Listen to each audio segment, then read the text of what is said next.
nous allons aborder le problème de la mesure de l'information en théorie quantique. Nous allons le faire en 3 grandes parties. Dans la première, nous allons regarder les choses sur le plan expérimental et puis essayer de modéliser ce qu'on a vu. Dans la deuxième partie, nous allons revisiter les propriétés des opérateurs linéaires et leur représentation matricielle. Nous allons donc achever tout ce travail par la décomposition spectrale des opérateurs hermitiens. À l'issue de ce chapitre, vous devez être capable d'utiliser les opérateurs pour extraire d'un système quantique l'information sur des grandeurs physiques, autrement dit effectuer la mesure sur un système quantique. Et pour cela, il vous faudra donc avoir une certaine maîtrise de l'algèbre des opérateurs et de la manipulation des matrices. Bien. Nous avons vu au chapitre premier qu'il y avait un déterminisme dans la mesure sur un système quantique à travers les expériences de Mark Zehnder. Par conséquent, donc, il faut se munir d'une théorie de la mesure sur les systèmes quantiques. En théorie quantique, faire la mesure, c'est quoi? La mesure est le résultat d'une interaction temporaire entre notre système et un appareil de mesure, lequel appareil de mesure peut être un homme qui observe. Ok, et en vertu du principe de l'action minimale, toute mesure sur un système quantique l'influence ou le perturbe. Il faut donc pour pouvoir décrire précisément l'observation, tenir compte donc de cette perturbation qu'il faut modéliser. Bien, nous allons donc passer à la phase expérimentale. On va revoir l'expérience de Stern et Gaillard réalisée en 1922, où ils ont préparé un ensemble de N atomes préparés dans le même état avec a priori une orientation quelconque des moments magnétiques.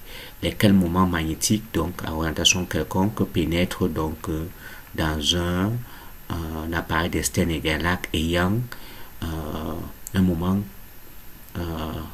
champ magnétique inhomogène. Stern-Gerlach experiment, performed in 1922, delivered the first experimental proof of the fascinating degree of freedom of an electron spin. A beam of silver atoms was generated in an atomic beam furnace. It was then sent towards an inhomogeneous magnetic field. According to classical physics, one would expect the magnetic moments of silver atoms to be randomly oriented. They should be deflected in the inhomogeneous magnetic field by different amounts, depending on their orientation.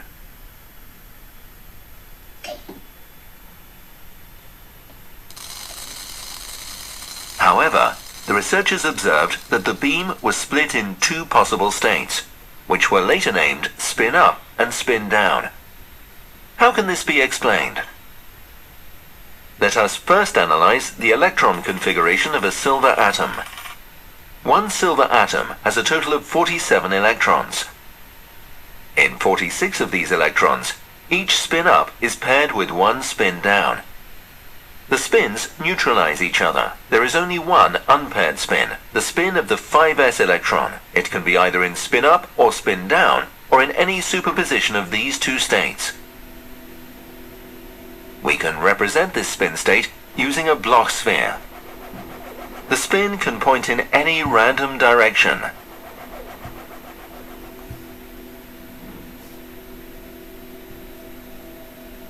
The spins of all silver atoms are randomly distributed. They are therefore not polarized. In fact, there is a close connection between this experiment with a single electron spin and the experiment with single polarized photons.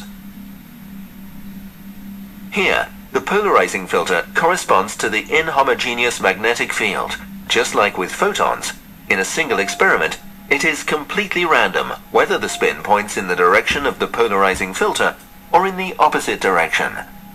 The result is a black and white random pattern.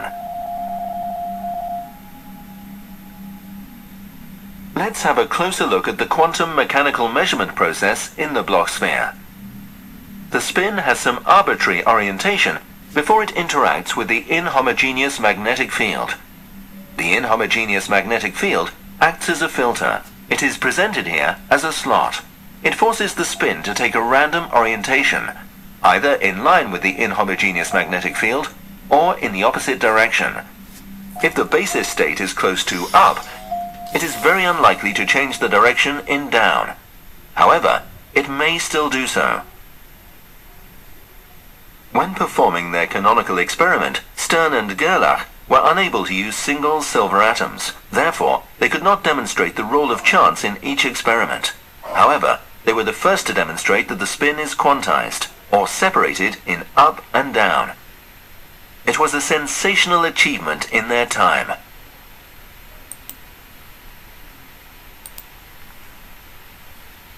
Bien, on revient donc dans notre présentation. Nous avons donc terminé avec l'expérience. On va donc passer à la modélisation mathématique. Donc, à la source, nous avons donc les atomes d'atomes qui sont dans un état de spin quelconque. Donc, quand ces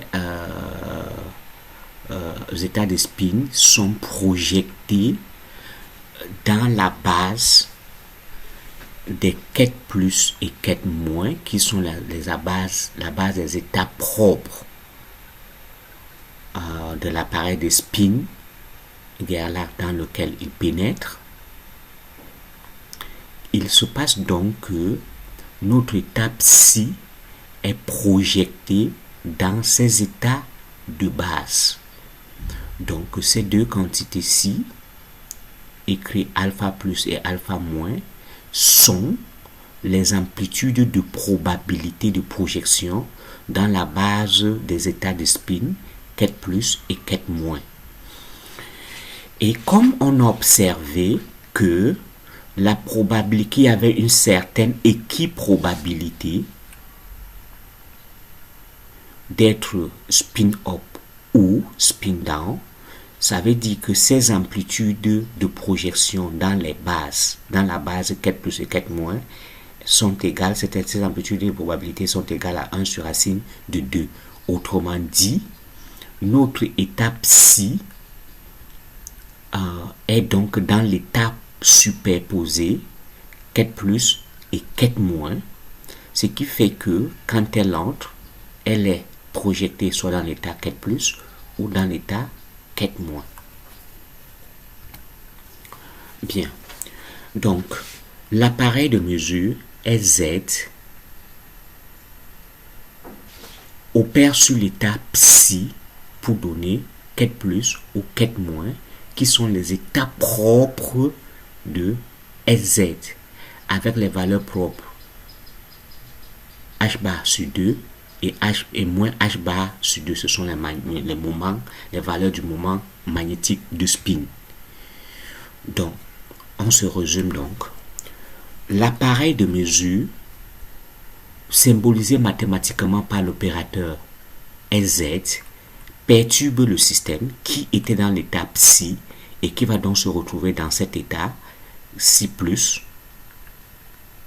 quête plus, avec la probabilité 1,5 et une valeur propre plus H bar sur 2, ou va se retrouver dans l'état quête moins, avec la valeur propre moins H bar sur 2 et une probabilité 1,5.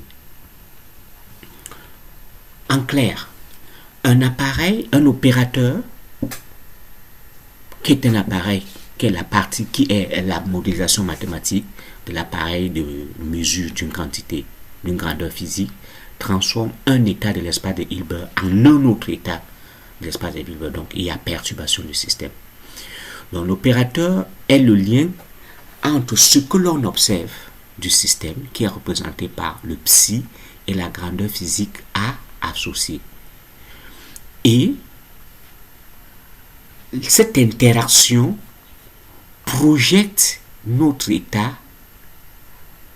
après la mesure dans l'un des états propres phi i de l'opérateur A, avec cette probabilité de transition. Donc, on a transité de l'état psi à l'état phi. La décomposition spectrale, autrement dit, l'écriture de l'opérateur A dans sa base propre s'écrit ainsi, la décomposition en taux normal, ce qui fait que quand j'applique A sub psi, j'ai cette amplitude de projection. Cette amplitude de projection. Et les AI représentent donc la valeur propre associée à phi i. Bien, on va continuer donc notre expérience. On va rentrer au laboratoire, mais il faudra comprendre que lorsque le faisceau arrive sur un Stern-Gerlach, il est splitté, autrement dit, il est séparé en deux.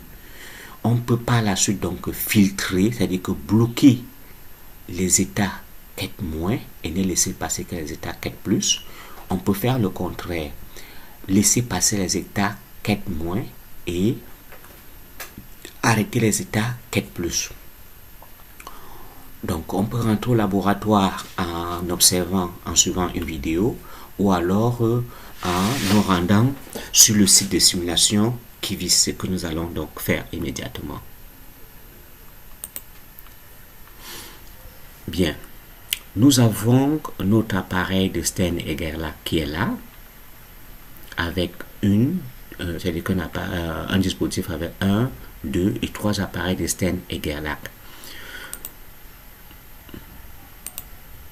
Bien, nous allons donc commencer par prendre deux appareils de Stern-Gerlach, les deux orientés suivant Z. Là. Alors, on va envoyer des particules de spin 1,5 et on va bloquer à la sortie du premier beam splitter les spin down et ne laisser que les spin up qui vont pénétrer donc dans le deuxième beam splitter, toujours orienté. Les deux beam splitters sont orientés dans la même direction.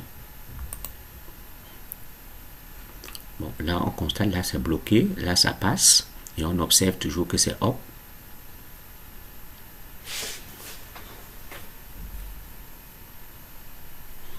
Donc on peut déjà noter ici que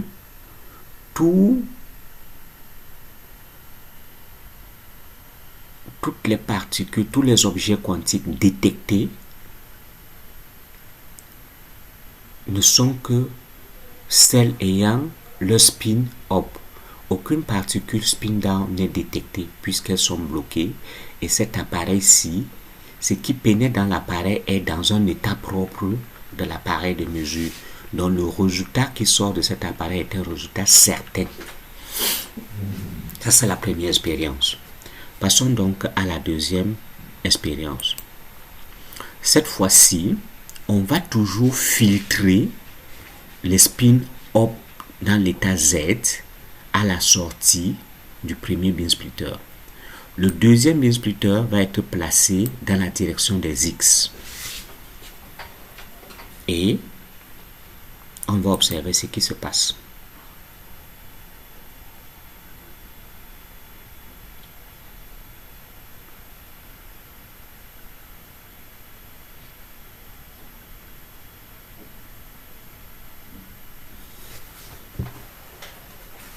On observe donc que, comme cette fois-ci, cet état qui n'est pas bloqué, c'est-à-dire le spin up dans la direction Z, qui entre dans l'appareil de Stern-Gerlach orienté suivant X, n'est plus dans un état propre de cet appareil de mesure. Il sera donc projeté dans la base des états propres de cet appareil de mesure qui, lui, comme on le constate, sont des quêtes plus et des quêtes moins, mais dans la direction X. Donc cette projection, la projection de cet état nous donne donc deux états équiprobablement distribués. comme on le constate là. Bien, passons donc à la troisième expérience maintenant, où on aura cette fois-ci 3 beam splitters. Le premier orienté suivant Z, le deuxième orienté suivant X et le troisième orienté suivant Z à nouveau. Aussi, on bloque, on ne laisse filtrer que le spin up dans la direction Z. Ici, on ne laisse filtrer que le spin up dans la direction X. Cette fois-ci. Autrement dit, ce qui va entrer dans cet appareil de mesure n'est pas dans un état propre de cet appareil. Donc, une fois de plus, on aura une projection dans la base des états propres. Autrement dit, il est probable, et on va le voir, on va obtenir à nouveau 2 faisceaux et qui probablement repartit.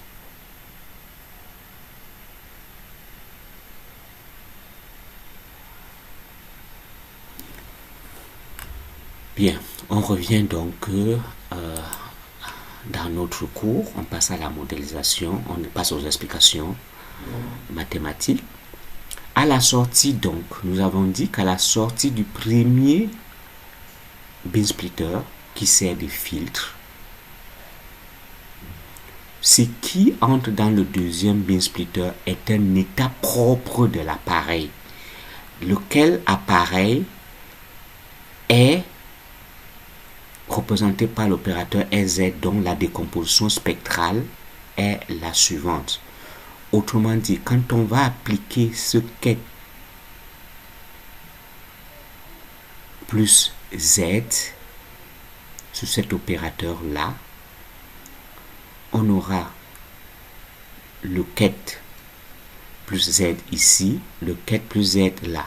Celui-ci, cette projection est égale à 0, cette projection est égale à 1, donc on obtient à coup sûr ce résultat avec cette amplitude, avec cet état propre. À coup sûr, donc le résultat est certain, parce que ce qui pénètre dans l'appareil de mesure est un essai d'état propre, donc le résultat est certain.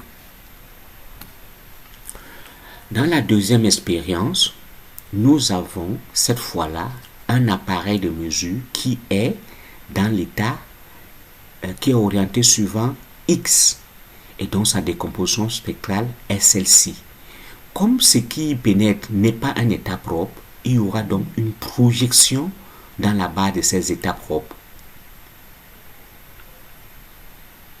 Donc on aura l'amplitude de probabilité de passer de tel état plus dans la direction Z à cet état plus dans la direction X, cet état plus dans la direction moins, dans la direction cet état moins dans la direction X. Aucune direction n'est privilégiée par rapport à une autre, donc cette amplitude de probabilité est égale à celle-ci. Donc on va obtenir à la sortie cet état avec une probabilité, on va obtenir cet état-ci, avec cette valeur propre, cet état-ci avec cette valeur propre, et les deux probabilités sont égales à 1,5. Donc on a 2 faisceaux à la sortie. La troisième expérience maintenant. Ce monsieur qui pénètre dans cet appareil n'est lui aussi pas état propre. Donc une fois de plus, on aura une projection et on aura donc 2 états avec des probabilités 1,5. Pour nous résumer, on dira que après une mesure sur un système quantique, on modifie généralement ce système. C'est le principe de la réduction du paquet d'ondes qui représente l'expression la mesure perturbe le système. Le résultat complet de la mesure expérimentale de la grandeur physique A sur l'état psi du système consiste à déterminer deux choses. La première, les résultats de la mesure qui sont les modalités AI, lesquelles dépendent de la nature du système.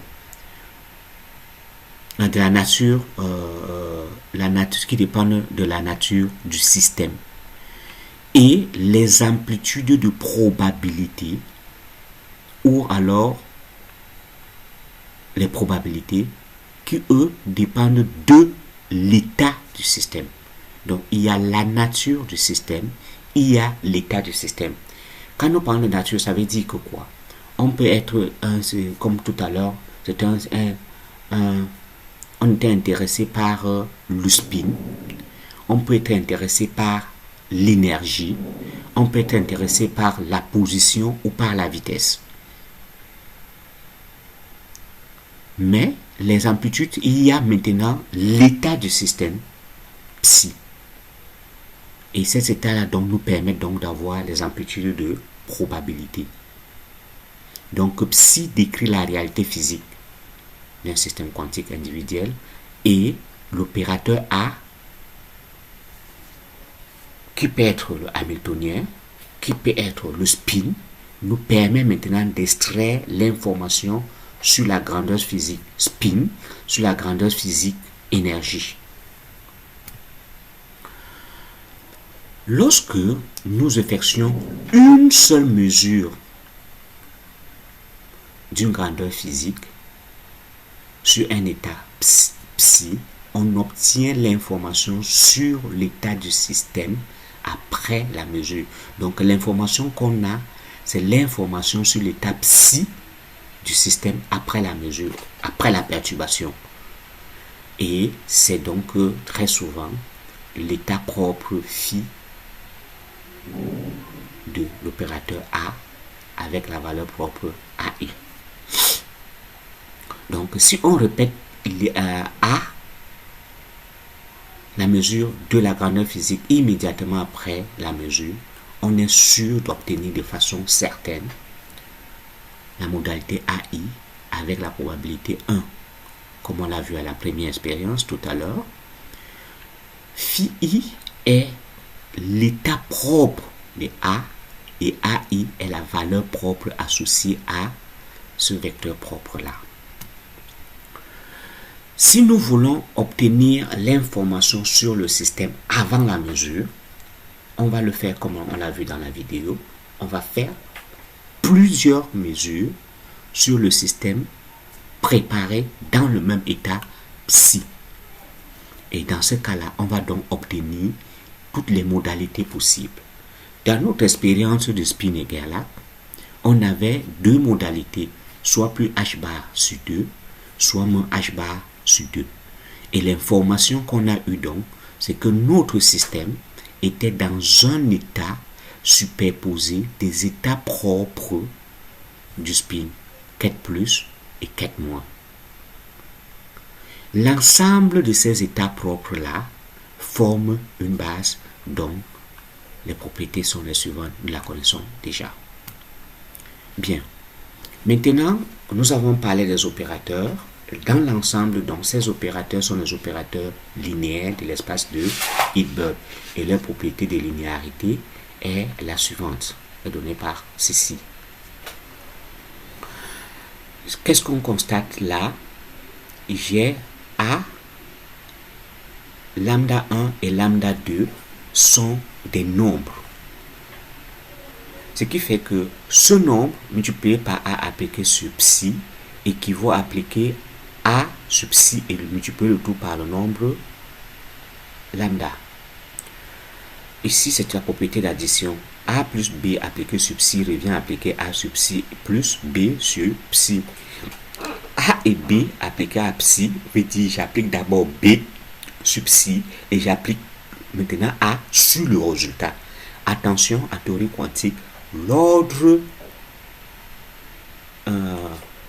dans lequel on fait les tests n'est pas interchangeable en général.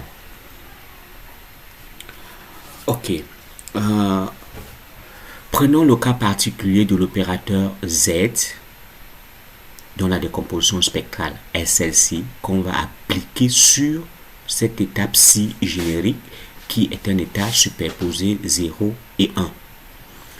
Nous observons déjà ici que cette écriture nous dit que quête 0 et quête 1 sont états propres de Z avec la valeur propre plus 1 et la valeur propre moins 1. Quête de 0 et quête de 1 étant les vecteurs de base de Z, on a donc la propriété suivante que l'on connaît en ce qui concerne les bases. Lorsque j'applique Z sub psi, cela revient à appliquer Z sur le quête 0 et appliquer Z sur le quête 1.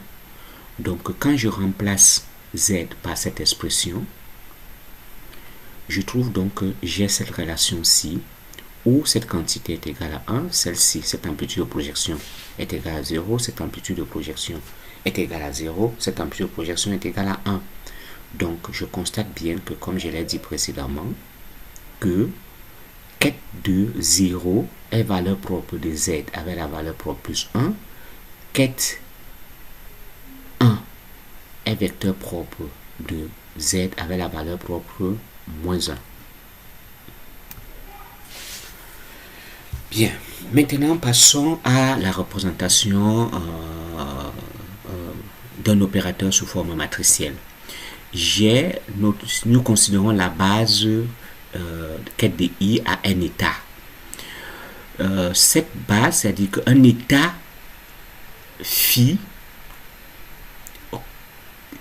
résultat de la perturbation du système par l'opérateur A, peut s'écrire dans la base I de cette façon, c'est-à-dire que cette quantité est égale à 1.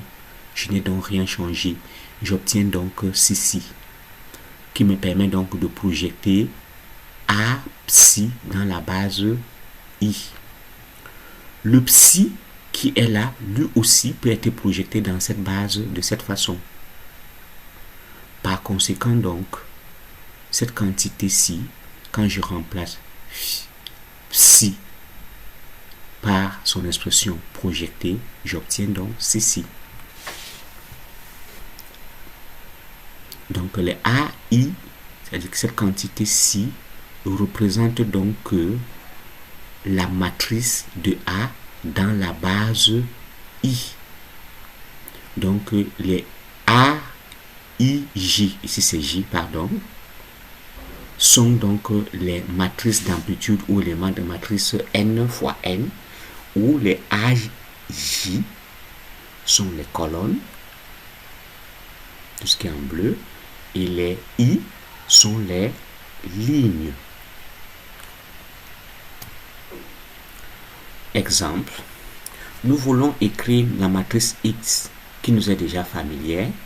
Nous savons que I est un inverseur. Il inverse le quête 0 pour donner 1. Il inverse le quête 1 pour donner 0. D'accord. Sous forme matricielle, donc, si nous avons dit on fait des colonnes, c'est-à-dire que première colonne, deuxième colonne, première ligne, deuxième ligne. Le résultat de cette quantité, c'est 1. Le résultat de cette quantité, c'est 0, c'est-à-dire ceci, c'est 0. Donc, j'aurai 0, 1. Cette amplitude est égale à 0, j'aurai 1, 1. Cette amplitude, c'est 1. J'aurai ici 0, 0. Cette amplitude, c'est 1. J'aurai 0, 1. Cette amplitude de probabilité, c'est 0. Donc, la base, c'est 0, 1, 1, 0. La représentation matricielle et sa décomposition spectrale. Pour obtenir cette décomposition spectrale, qu'est-ce que je fais? Je multiplie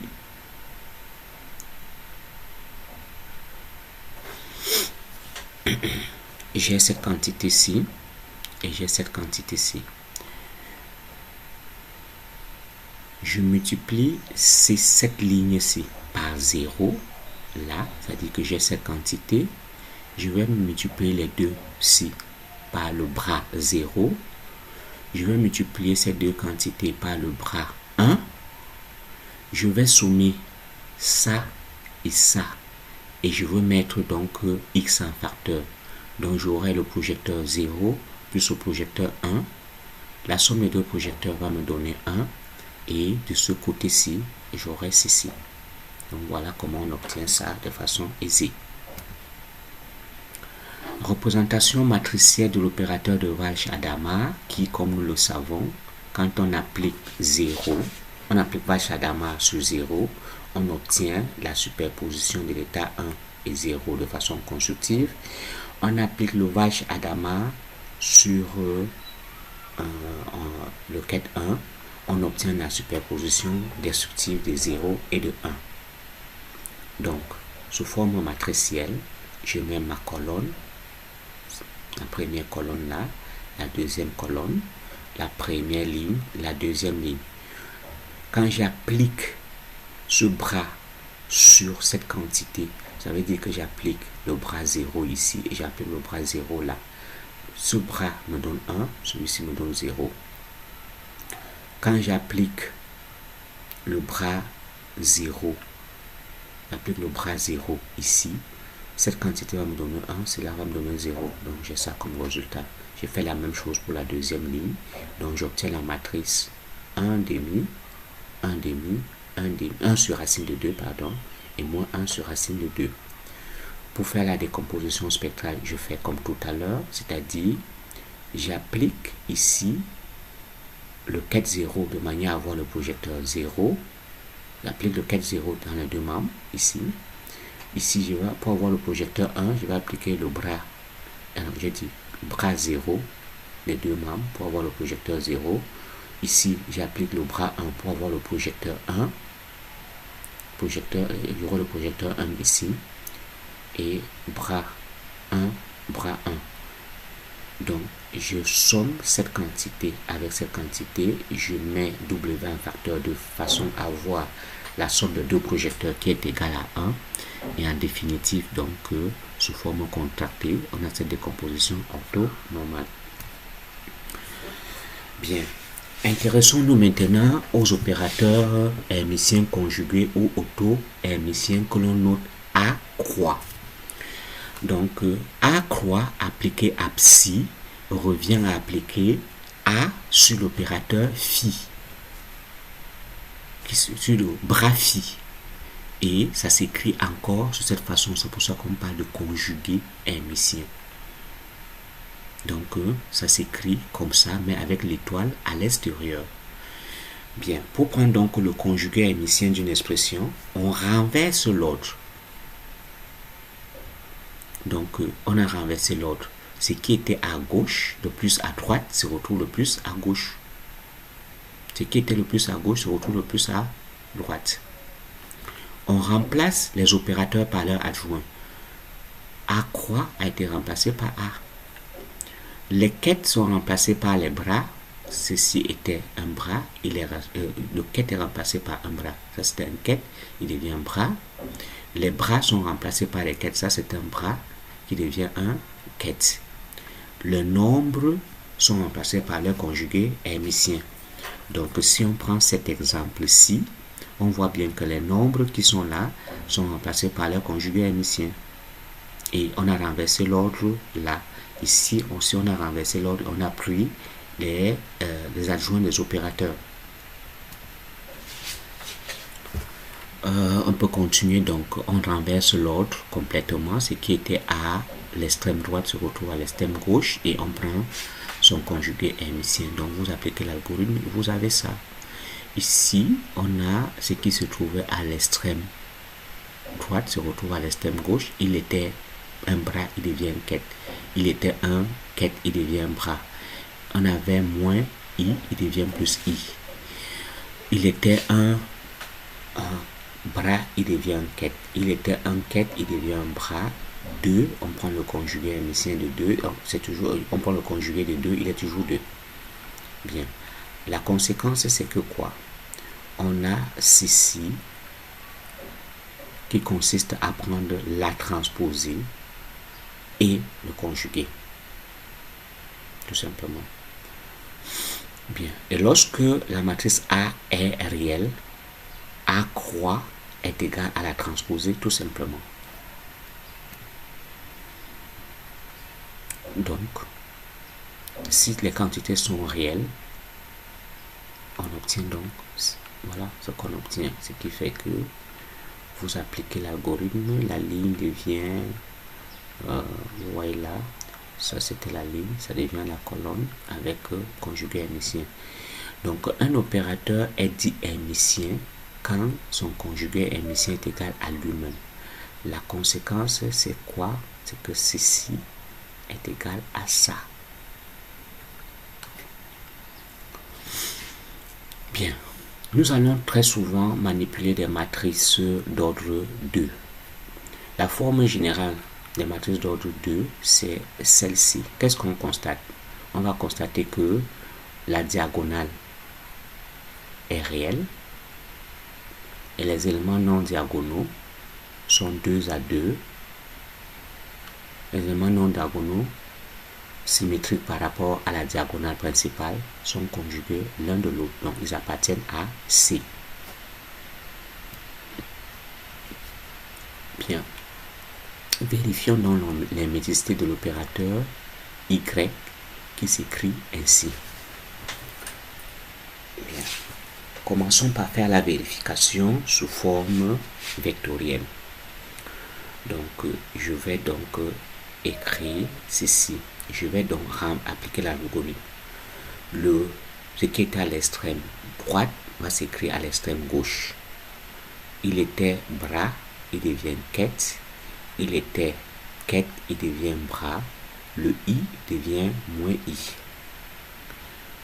Ce bras devient un quête. Ce quête devient bras. Le i moins i qui était là devient plus i.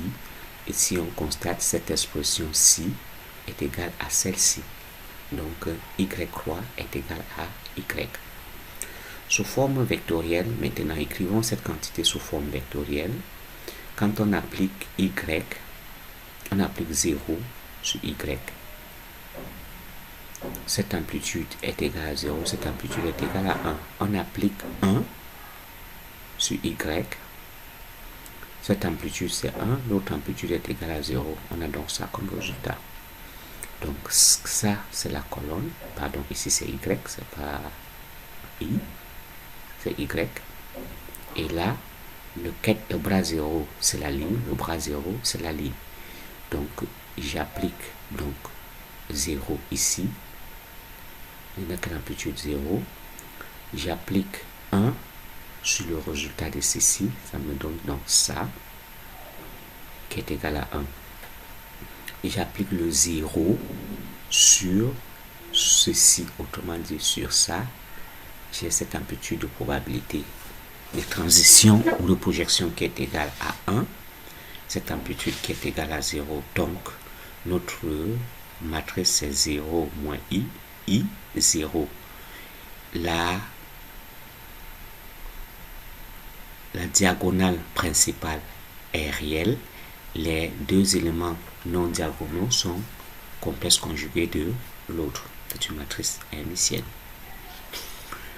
On aura aussi affaire aux fonctions des opérateurs qui peuvent être développées comme une série entière. La conséquence, c'est quoi? C'est que si psi est vecteur propre de grand A, avec la valeur propre petit a, alors psi est aussi vecteur propre de grand A avec la valeur propre f de petit a. Comme application,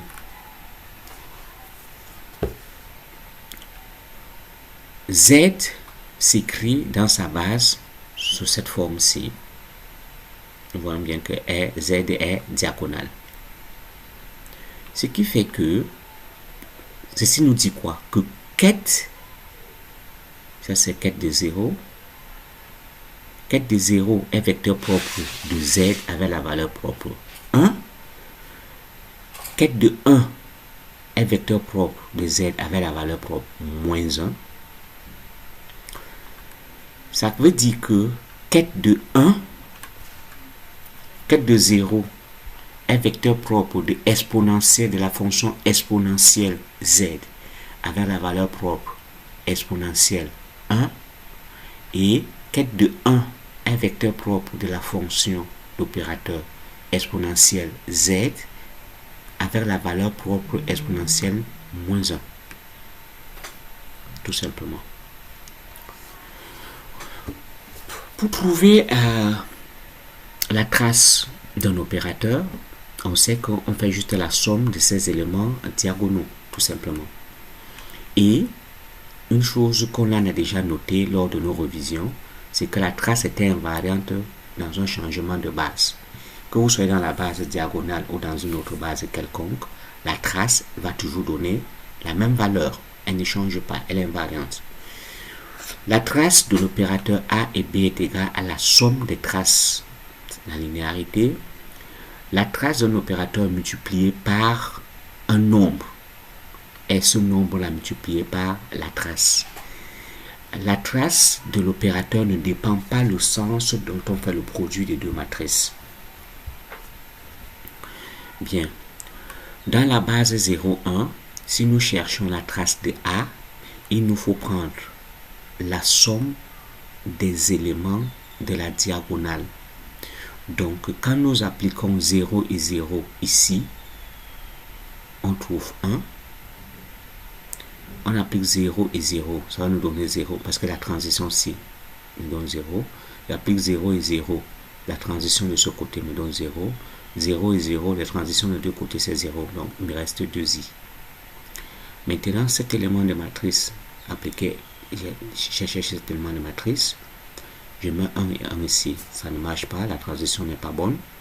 Je mets 1 ici et 1 là, cette transition ne sera pas bonne. Je mets 1 et 1, la transition de ce côté c'est 0. Je mets 1 et 1, là c'est bon, ça me restait 4. Bien, nous aurons aussi à faire les opérateurs unitaires. Un opérateur unitaire lorsque son conjugué émissien est égal à son inverse. Et la conséquence, c'est qu'on a ce produit qui est égal à la matrice unité. La démonstration de ceci est aisée et elle est là. L'une des choses importantes à retenir est que un opérateur unitaire conserve la norme de tout vecteur d'état. Si nous avons un opérateur, conserve la norme de tout vecteur d'état. Si on a un opérateur unitaire qui transforme psi, alors sa norme, et que la norme au carré consiste à écrire cet opérateur, c'est-à-dire que c'est transformé par son équivalent dans l'espace dual. Donc c'est cette quantité-ci, scalaire, elle-même dans l'espace dual. Or, cette ci est égale à l'opérateur unité. Donc ça revient donc à écrire ci, le produit scalaire de ça et de ça qui s'écrit encore comme norme. Donc il y a conservation de la norme. La norme transformée est égale à la norme non transformée. Bien, un exemple un peu plus élaboré maintenant. On considère l'opérateur parité, pi, en représentation R. R ici, là, est le vecteur d'état position en base continue. Lorsque nous appliquons pi sur R, on trouve l'état moins R, c'est-à-dire que c'est par rapport à, si on prend par exemple l'axe des X, lorsque nous appliquons pi, on passe des axes positifs aux axes négatifs ou vice-versa. Donc, quand j'écris ceci, ça veut dire que j'ai appliqué pi sur le bras R. Quand j'applique pi sur le bras R, je trouve moins le bras moins R. J'applique maintenant le bras moins R sur, c'est-à-dire que je projette psi sur le bras moins R, j'obtiens donc la fonction d'état psi de moins R. Notre opérateur pi est un opérateur hermitien unitaire. Si on considère un opérateur B quelconque, sont transformés par pi s'écrit de cette façon. Il faut noter que quand il s'agit d'un opérateur, il est encadré par l'opérateur unitaire qui le transforme. Et l'opérateur croix se trouve du côté droit. Si nous considérons maintenant deux opérateurs, deux vecteurs d'état, phi et psi, qui ont la même parité que leur transformée, ça veut dire que la transformée de phi par pi est plus ou moins phi. Quand c'est plus, phi est pair. Quand c'est moins, cet état est impair. La transformée de psi par pi nous donne un état pair ou un état impair. Et on nous a dit ici qu'ils ont la même parité ou sont de parité opposée. Parité opposée, ça veut dire que si phi est pair, psi est impair. Si phi est impair, psi est pair. Alors, nous allons commencer par montrer que si pi est pair, il commute avec pi. Pi, B est pair, signifie quoi? Que sa transformée est égale à plus B. B est pair, sa transformée est égale à plus B. Je multiplie les deux membres à droite par pi.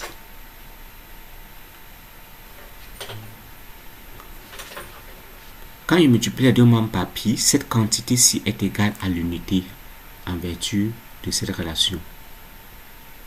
Il me reste donc ceci. Ceci veut dire que quoi? Que pi et b commutent. L'ordre dans lequel je fais la mesure ou le test ne compte pas. J'applique l'opérateur parité avant d'appliquer b, reviens appliquer b et appliquer l'opérateur parité par la suite. On me demande maintenant ensuite que de montrer que si ces deux quantités s'y commutent, les éléments de matrice d'un opérateur sont nuls entre vecteurs de parité opposés. Donc maintenant, je vais chercher l'élément de matrice en considérant la parité opposée, ceci. Donc, l'élément de matrice entre phi et psi s'écrit comme ça. Compte tenu de cette relation-ci, ça veut dire que si je mets 1 et 1 ici, je ne change rien. En mettant donc l'opérateur unité à gauche et à droite, donc ça et ceci,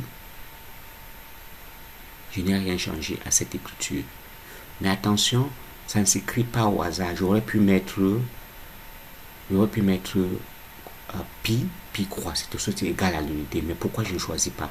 Parce qu'il m'importe d'avoir ceci de ce côté, c'est-à-dire que ça c'est le transformé de l'état phi dans la base duale. Et ceci représente le transformé de psi, tout simplement. Ça, au milieu, représente la transformée de b par l'opérateur pi. Donc, cette quantité a une parité opposée à celle-ci. Par conséquent, il y a le signe moins. Donc, si l'un est pair, l'autre est impair et vice-versa. Donc, j'ai le signe moins. Maintenant, il me reste donc que j'ai appliqué ça et j'ai appliqué ça. J'ai obtenu cette quantité avec le signe moins puisque la parité est opposée. Maintenant, ce monsieur-ci me donne, c'est-à-dire que je suis dans le cas où B est pair. Si B est pair, sa transformée va me donner plus B. Donc le signe moins ne part pas. Si cette quantité est égale à elle-même avec le signe moins, alors cette quantité est égale à 0. C'est ce qu'on m'a demandé de montrer. Je refais donc la même chose dans le cas où B est impair. Je montre que B et pi anticommutent. Et si maintenant ces deux états ont la même parité, en faisant la même manipulation que tout à l'heure, donc j'ajoute l'opérateur unité ici, à gauche et à droite, ils ont la même parité, donc cette transformée et celle-ci me donne ce résultat avec le signe plus. Maintenant, je suis dans le cas où B est impair, donc ceci me donne moins B. Donc j'ai le signe moins maintenant. Quand j'enlève, c'est-à-dire quand j'écris, ça transforme là. Cette quantité étant égale à moins elle-même, ça veut dire que la quantité est nulle. Les opérateurs projecteurs dont nous avons parlé tout à l'heure ont des propriétés particulières. Elles sont hermitiennes, elles sont orthonormales et elles sont orthonormales. Donc les deux signes, c'est l'orthonormalité. Donc, et la démonstration est aisée. Il n'y a ça ne souffre d'aucune difficulté. Nous allons manipuler les opérateurs de Pauli très souvent. Ces opérateurs de Pauli sont définis par les matrices que nous avons là. Ce que nous devons savoir faire cette année est d'écrire le produit des deux opérateurs de Pauli en faisant appel au tenseur de rang 2 de Levi-Civita qui est là. Celui-ci, nous le connaissons, c'est le chronoque, le delta IJ. Bien, qu'est-ce que je constate? C'est que si I est égal à J, le Levi-Civita est égal à 0 et le chronoque est égal à 1. Donc, si je prends X par X, je trouve I. Si je prends Y par Y, je trouve I. Je prends Z par Z, je veux trouver I. Levi-Civita me dit que il est égal à 1 lorsque je fais une permutation circulaire droite et moins 1 lorsque j'inverse deux indices. Regardons ça de près. Je prends I égale à 1, J est égal à 2. Ça veut dire que la permutation circulaire droite me donne 1, 2 et donc ici c'est 3 et 3 correspond à Z. Donc j'ai X, Y égale à I, Z. Si maintenant j'ai plutôt 2 et 1, ça veut dire que j'ai inversé, c'est-à-dire que dans ma permutation, j'ai inversé deux indices. Ce n'est plus 1, 2, mais c'est 2 et 1. 2 et 1, donc le signe moins ici. Donc c'est pareil pour les trois autres. Les opérateurs de Pauli sont des opérateurs hermitiens. Lorsque on prend une puissance paire d'un opérateur de Pauli, on trouve l'unité. Lorsqu'on prend une puissance impaire, on trouve l'opérateur lui-même.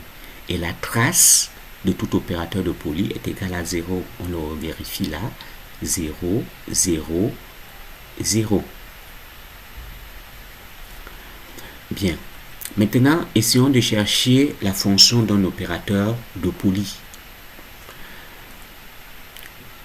Je prends par exemple la fonction x qui est là. Si je prends sa puissance paire, il est égal à l'opérateur unité. Je prends sa puissance impaire, il est égal à lui-même. Le développement en série de l'exponentielle de cette fonction de Pauli, de cet opérateur de Pauli, va s'écrire sous forme de série entière de la partie paire et de la partie impaire qui me donne là. Lorsque je prends x à la puissance 2n, j'ai l'opérateur unité. Je prends x à la puissance impaire, 2n plus 1, j'obtiens x. Ceci représente le développement en série de cosinus et là le développement en série de sinus. Donc cette exponentielle d'une fonction de Pauli s'écrira toujours comme ça. Donc je peux remplacer, ici là vous n'avez qu'à mettre xi, autrement dit n'importe quelle fonction de quel opérateur de poly, et vous avez son développement en série entière. Bien, ici il s'agit pour nous de trouver les valeurs propres et les vecteurs propres de l'opérateur associé à de l'opérateur x. Nous l'avons déjà fait lors de nos révisions. Vous pouvez le refaire. Bien. Revenons donc à notre opérateur de Valch-Hadamard. Compte tenu des relations précédentes, si je prends le produit de deux Valch-Hadamard, je trouve l'opérateur unité. Nous avons déjà eu à le faire lors du test. Maintenant, pour ce qui est des opérateurs de translation, si je prends x, y, x, x, y, je suis dans la permutation circulaire normale. Donc, le résultat, c'est la permutation circulaire droite. Donc, x et y vont me donner iz. Izx, c'est la permutation circulaire avec dans le sens inversé. Donc ça me donner moins y. Donc moins iy. Donc j'obtiens donc ceci comme résultat. Vous faites la même chose pour les autres. Donc c'est facile à vérifier avec les relations données précédemment. Intéressons-nous maintenant à la dernière partie, la décomposition spectrale des opérateurs émisseurs. Ici, il s'agira de dégager un certain nombre de théorèmes que nous allons exploiter pour pouvoir traiter divers exercices. La notion de dégénérescence que nous avons déjà pris connaissance au niveau 2 nous dit que lorsque psi est vecteur propre de A et que psi est unique, c'est-à-dire que c'est l'unique vecteur propre de A avec la valeur propre A, petit a, alors A est non dégénéré. L'ensemble des vecteurs propres de l'opérateur quant A sont des états, sont collinéaires. Par contre, si j'ai plusieurs psi I indépendants qui ont la même valeur propre AI, on dit que qui ont la même valeur propre A, on dit que la valeur propre A est dégénérée. Et le nombre de psi I associé à cette valeur propre A représente le degré de dégénérescence. Et là maintenant, quand on vous dit donner le spectre de A, de l'opérateur A, il s'agit de donner l'ensemble des valeurs propres que l'on obtient en résolvant l'équation de diagonalisation. Bien. L'algorithme de la diagonalisation d'une matrice a été revisité lors des révisions. Donc, chacun d'entre vous est capable de le faire de manière aisée. Donc, lorsque A est non dégénéré, son équation de valeur propre s'écrit comme ça et cela mène à la décomposition spectrale qui s'écrit sous cette forme-ci. C'est aisé, c'est pas compliqué. Donc, le premier théorème auquel nous aurons affaire est celui qui dit que les valeurs propres d'un opérateur hermitien sont réelles. La démonstration est là. Les valeurs propres d'un opérateur hermitien sont réelles. J'ai A égale à A3, opérateur hermitien. Ça veut dire que si je prends, c'est-à-dire que si je multiplie à gauche et à droite par phi I, ici et là, de ce côté j'aurai ça, de l'autre côté j'aurai ceci. Or cette quantité-ci s'écrit encore comme ça. Bon, maintenant,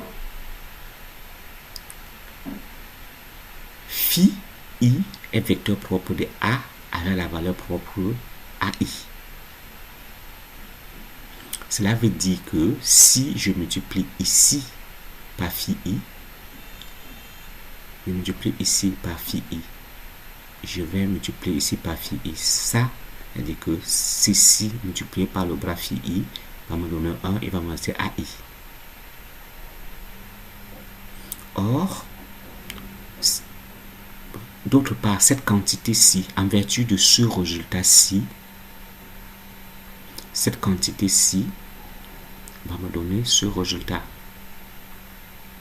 Si ça est égal à ça, ça veut dire que ça est égal à ceci. Autrement dit, AI est réel. Donc les valeurs propres d'un opérateur hermitien sont réelles.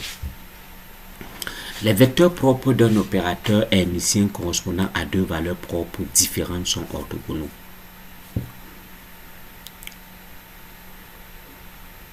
Ce monsieur a pour valeur propre ça. Ce monsieur a pour valeur propre ceci. On l'a vu tout à l'heure avec l'opérateur parité. Les valeurs propres, c'est-à-dire qu'on a trouvé que dans ce cas-là, la matrice était égale à 0. De toute façon, on va voir ça tout à l'heure. Valeur propre, phi i a pour valeur propre AI, phi j a pour valeur propre AJ, et A est différent de J. Je multiplie les deux à gauche et à droite par phi j, là. Donc ici, j'ai oublié l'indice J. Ici, ça veut dire que j'aurai ce monsieur moins ce monsieur. Ce monsieur moins ce monsieur est égal à 0, qui va me donner donc ça moins ça, facteur de ceci. J'ai bien dit que c'était J, je l'ai oublié. Donc on a cette quantité qui est égale à 0. Or, on a dit ceci est différent de ça.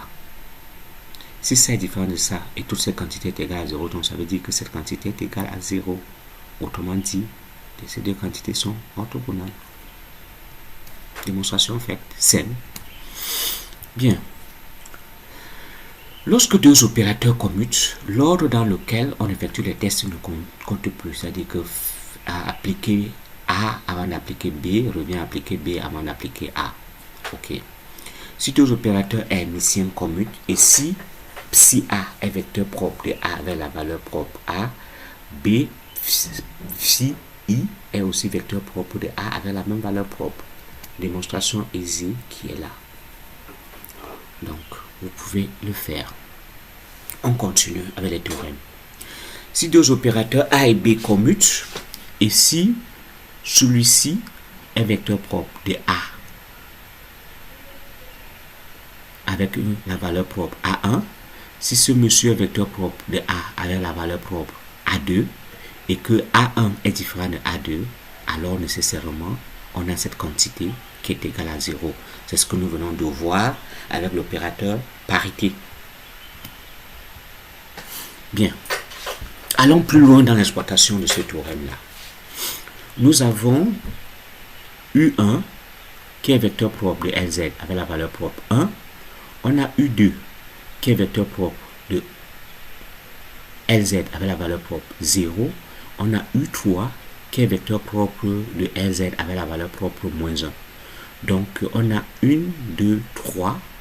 On a 3 états vecteurs propres de LZ avec les valeurs propres différentes. Donc, la matrice A qui commute avec LZ est telle que les éléments de matrice de A entre U1 et U2 sont égaux à 0 en vertu du théorème. Entre U1 et U3 sont égaux à 0 en vertu du théorème. Entre A2, entre U2 et U3 sont égaux à 0. Je reprends. Les éléments de matrice entre U1 et U2, ceci et ça, c'est égal à 0. Les éléments de matrice entre U2 et U3, U2, celui-ci et U3. Donc les éléments de matrice sont égaux à 0. Les éléments de matrice entre U1 et U3 sont égaux à 0. Ça et ça. Donc en définitive, la matrice qui commute avec LZ, la matrice générale qui commute avec LZ est une matrice diagonale. N'importe quelle matrice diagonale va commuter avec LZ. Bien. Maintenant, nous cherchons la matrice qui commute, la matrice M qui commute avec LZ au carré. LZ au carré, cette fois-ci, il y a quelque chose de différent. Nous avons U1 et U3 qui sont vecteurs propres de LZ au carré avec la même valeur propre 1. Donc, la matrice M, dans ce cas, n'aura pour élément de matrice nul que lorsqu'il sera entre U1 et U2, U1 et U2, entre U1 et U3. Donc, parce que les valeurs propres sont différentes. Donc, ça. Le reste est non nul. Voilà la forme de la matrice générale. Bien. Lorsque deux opérateurs commutent, on peut les diagonaliser simultanément.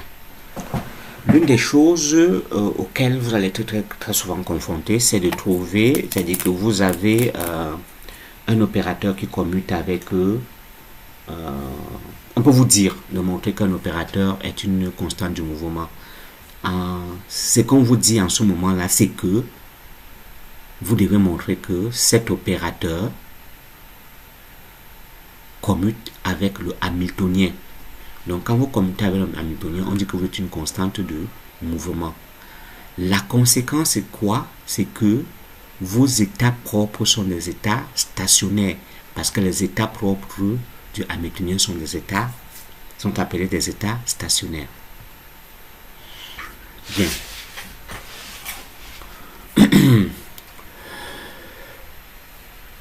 Lorsque deux opérateurs A et B commutent, on peut construire une base orthonormée de l'espace de Hilbert constituée par les vecteurs propres communs à A et B et réciproquement. Mais nous allons aller plus loin. On va considérer un ensemble d'opérateurs et examiner s'ils forment un ensemble complet d'opérateurs compatibles, EC-OC. Donc, quand on nous demandait de vérifier que un ensemble d'opérateurs constitue un EC-OC, il faudra qu'on vérifie d'abord que les opérateurs sont 2 à 2 hermitiens et ensuite que la donnée des valeurs propres de tous les opérateurs A, B et C suffit à déterminer un vecteur propre commun au facteur, un vecteur propre commun unique au facteur de phase près unique. On va mieux comprendre donc dans une application. Nous avons donc dans la base phi 1, phi 2 et phi 3 deux opérateurs A et B et nous allons essayer de voir si A et B forment, si H et B forment un EC-OC. Première préoccupation, est-ce que A, H et B sont hermitiens? H est hermitien parce que H est dans une base finie, ses éléments diagonaux sont réels et ses éléments non diagonaux sont 2 à 2 complexes conjugués. De même, B a sa diagonale réelle, les éléments non diagonaux sont complexes conjugués.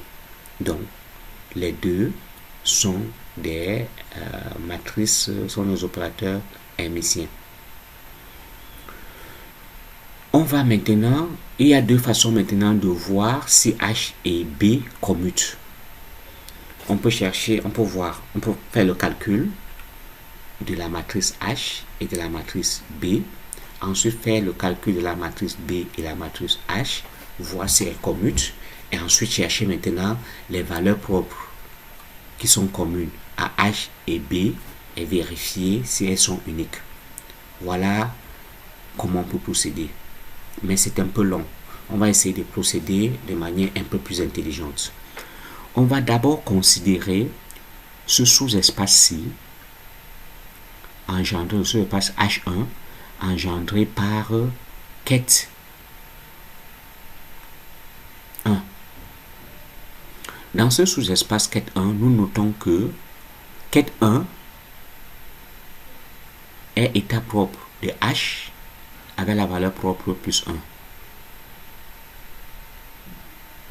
Ket 1 est état propre de B avec la valeur propre plus 1.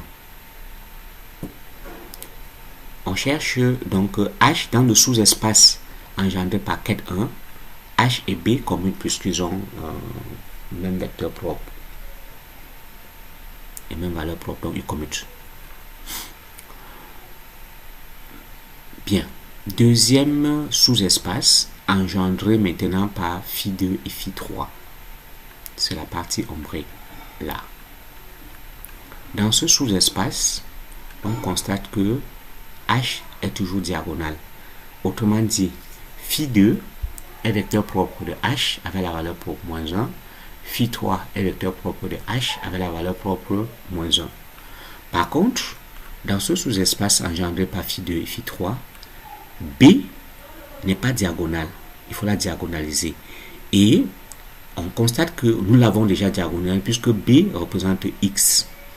On connaît les vecteurs propres et les valeurs propres de B dans ce sous-espace-là.